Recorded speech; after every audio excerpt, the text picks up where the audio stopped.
Ton vote a servi à rien et voilà pourquoi. Aujourd'hui, je vais vous parler du choix des ministres par Michel Barnier. Notre Premier ministre a présenté à Emmanuel Macron une proposition de gouvernement marquée par une forte représentation de la droite conservatrice, tout en maintenant un équilibre avec les soutiens macronistes. Le camp présidentiel pourrait obtenir 10 ministères sur 16, tandis que la droite, représentée notamment par Laurent Wauquiez, voit certains de ses membres pressentis pour des postes clés, dont Bruno Retailleau à l'intérieur et Patrick Hetzel à l'enseignement supérieur. Les consultations se poursuivent avant l'officialisation de cette équipe gouvernementale, on attend dimanche. La proposition de Michel Barnier de composer un gouvernement orienté davantage vers la droite, tout en maintenant une part importante pour les macronistes, est symptomatique des tensions politiques actuelles en France. Ce gouvernement si validé illustrerait une convergence entre des visions politiques pourtant distinctes. D'un côté, la volonté d'Emmanuel Macron de préserver l'élan centriste de son mandat, et de l'autre, un renforcement de la présence conservatrice incarnée par des figures comme Bruno Retailleau et Patrick Hetzel.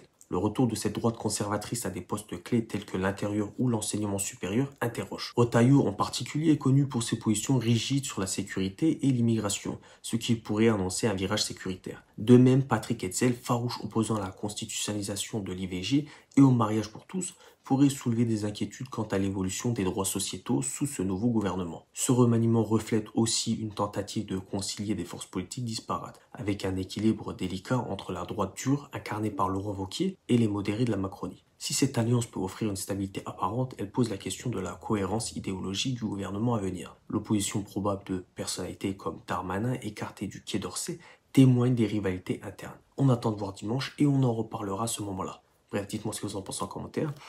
Ça annonce des beaux jours.